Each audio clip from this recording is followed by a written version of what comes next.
दोस्तों, क्या आपको लगता है कि इसरो बस सैटेलाइट लॉन्च करता है, वो भी रिसर्च और वेदर फोरकास्टिंग के लिए? लेकिन रियलिटी इससे कई ज्यादा थ्रिलिंग है, क्योंकि इसरो ने कुछ ऐसी सैटेलाइट्स भी लॉन्च कर रखी हैं जो घूमती भारत के नाम पे हैं, लेकिन उनकी नजर भारत के दुश्मनों पर होती है, खासकर पाकिस्तान पे।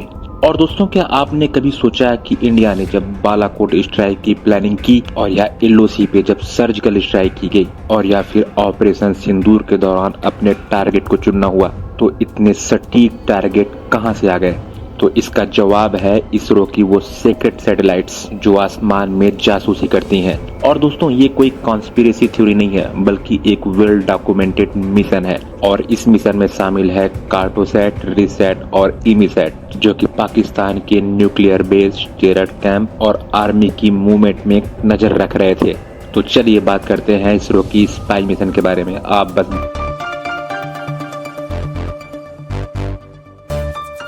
इसरो ने वर्षों में कई ऐसे सैटेलाइट बनाए जो देखने में तो साइंटिफिक लगते हैं, लेकिन असल में उनकी मिलिट्री सर्विलेंस कैपेसिटी बहुत ही खतरनाक है। और इन सब में सबसे पहली बड़ी सफलता थी कार्टोसैट सीरीज, जो कि हाई रेजोल्यूशन अर्थ सैटेलाइट है। और इन सैटेलाइट्स का प्रक्षेपण इसरो ने 2005 से शुरू किया, और कार्टोसैट 3 जो कि 2019 में छोड़ी गई, उसके छोड़ने के पश्चात इन सैटेलाइट्स ने लगभग 25 से 30 सेंटीमीटर रेजोल्यूशन तक की क्षमता को अचीव कर लिया है। मतलब इसरो धरती पे किसी आदमी की छाया तक को देख सकता है। और उसके बाद आता है रिसैट सीरीज, मतलब रडार इमेजिंग सैटेलाइट्स, जो बादलों, अंधेरी रात या खराब मौसम में भी धरती की तस्वीरें ले सकता है। उसके बाद रिसैट 2 जो कि 2009 में छोड़ा गया, और भारत ने इजराइल से खरीदी गई टेक्नोलॉजी से सिर्फ 1 साल में बनाया था, खास तौर पे मुंबई हमलों के बाद पाकिस्तान की गतिविधियों को पकड़ने के लिए। और दोस्तों, इन सैटेलाइट्स का डाटा सिर्फ इसरो ही नहीं देखता, ये सीधे भारत की खुफिया एजेंसियों जैसे एनटीआरओ, रा और डीआरडीओ के पास जाता है। तो दोस्तों, अब जानते हैं कि सर्विलांस की भारत को जरूरत ही क्यों पड़ी। तो दोस्तों, बात है ये 1999 का कारगिल युद्ध और उससे पहले हुए पोखरण न्यूक्लियर टेस्ट। दोनों घटनाओं ने भारत को ये एहसास दिला दिया कि space is not just science, it is about the security. क्योंकि पाकिस्तान ने जब परमाणु हथियार के परीक्षण किए, तो भारत को उनके missile test sites, militant training camps और न्यूक्लियर इंस्टॉलेशन पर नजर रखने की जरूरत महसूस हुई। तो उसके बाद सवाल ये आया कि क्या ये जानकारी केवल जमीनी एजेंट से ली जाए, या फिर कुछ ऐसा हो जिसे पाकिस्तान को पता भी न चले और उसकी हर एक गतिविधि रिकॉर्ड हो जाए। और यहीं से शुरू होता है इसरो का सर्विलांस मिशन। फिर उसके बाद चाहे फिर वो बालाकोट एयर स्ट्राइक हो या ऑपरेशन सिंदूर, इन ऑपरेशन के लगभग 10 दिन पहले से, चाहे वो कार्टोसैट हो या रिसैट सैटेलाइट ने उस इलाके की पूरी तरह से तस्वीरें लेना शुरू कर दी थी। और इस सर्विलांस में केवल इसरो ही नहीं, बल्कि कई संस्थाएं भी शामिल थी, क्योंकि इसरो सिर्फ सैटेलाइट को लॉन्च करता है और उसे कंट्रोल करता है, लेकिन डेटा एनालिसिस और टारगेटिंग का काम एनटीआरओ और डीआरडीओ जैसी एजेंसियों के हाथ में होता है। और अगर हम एग्जाम्पल के रूप में देखें, तो कार्टोसैट 2B का कैमरा पाकिस्तान की सड़कों तक जूम कर सकता है, जिससे आतंकवादियों के मूवमेंट, ट्रेनों में हथियार की आवाजाही और सीमा पर शिविरों की पहचान की जा सकती है। और दोस्तों, इसरो और डीआरडीओ का कोऑर्डिनेशन इतना टाइट है कि कई सैटेलाइट मिशन को डुअल पर्पस कहा जाता है, एक साइंटिफिक, एक मिलिट्री। तो चलिए अब बात करते हैं हम इसरो के कुछ फेमस मिशन के बारे में।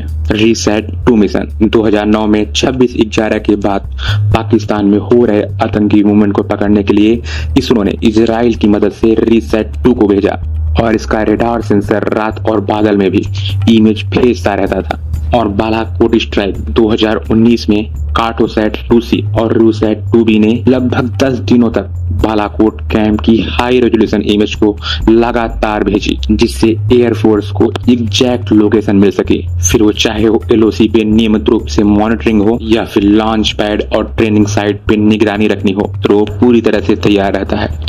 यहाँ तक कि ये भी कहा जाता है कि हाफिज सईद के मूवमेंट को भी ट्रैक किया गया था। और जब भारत को शक था कि पाकिस्तान न्यूक्लियर रिटेलिएशन की तैयारी कर रहा है, तब कार्टोसैट ने खुशाब न्यूक्लियर कॉम्प्लेक्स की भी निगरानी की। तो जिसके बाद दोस्तों सबसे बड़ा सवाल ये आता है कि क्या ये अंतर्राष्ट्रीय कानूनों के खिलाफ है। लेकिन अगर दोस्तों हम आउटर स्पेस ट्रीटी 1967 की बात करें तो ये कानून कहता है कि कोई भी देश दूसरों की सॉवरेनिटी को हानि नहीं पहुंचाएगा। लेकिन ये भी सच है कि अमेरिका, रूस, चीन सभी देश अपने सैटेलाइट्स के जरिए दुनिया भर में निगरानी करते हैं और ये सर्विलेंस ओपन सोर्स इंटेलिजेंस के दायरे में आता है जब तक कि कोई सीधा हमला या उल्लंघन ना हो। इसीलिए इसरो की ये गतिविधियां तकनीकी रूप से कानूनी हैं और रणनीतिक रूप से जरूरी भी हैं। तो चलिए दोस्तों, अब हम बात करते हैं इसरो के फ्यूचर प्लान की। तो आज इसरो सिर्फ सर्विलेंस ही नहीं कर रहा है बल्कि भविष्य में hyper spectral imaging, AI based targeting और रियल टाइम रिकॉनेसेंस जैसी कैपेसिटी को डेवलप करने में लगा है। और इसरो के साथ मिलकर डीआरडीओ भी कुछ ऐसे सैटेलाइट्स बना रहा है जो सटीक मिसाइल टारगेटिंग में मदद कर सके, जैसे कि ईमीसैट। दोस्तों, भारत अब एक ऐसा स्पेस पावर बन चुका है जो अपनी सुरक्षा और रणनीति दोनों तरह के निर्णयों के लिए अंतरिक्ष की मदद लेता है और यही है एक असली गेम चेंजर। दोस्तों, जब हम इसरो का नाम सुनते हैं तो हमारे दिमाग में तस्वीर बनती है मंगल या चांद की। लेकिन दोस्तों, अब आप जान चुके हैं कि इसरो भारत की न केवल स्पेस रिसर्च एजेंसी है बल्कि भारत की कान और नाक भी है जो दुश्मनों के हर हरकतों पे नजर रखती है। दोस्तों, जैसे अमेरिका के पास नासा है, रूस के पास रॉसकॉम है, उसी तरह से भारत के पास इसरो और उसकी सेक्रेट सैटेलाइट्स हैं जो कि युद्ध तो नहीं बल्कि युद्ध की तैयारी के लिए एक जरूरी हथियार बन चुकी हैं। और यही बनाता है भारत को एक टेक्नो स्ट्रेटेजिक सुपर पावर। और दोस्तों, अगर आपको ये वीडियो अच्छी लगी हो तो प्लीज राइट टू नॉलेज को लाइक करें, सब्सक्राइब करें और प्लीज अपने दोस्तों के पास शेयर भी करें। और कमेंट में ये भी बताएं कि क्या इसरो को और भी स्पेस बेस्ड सैटेलाइट्स बनानी चाहिए।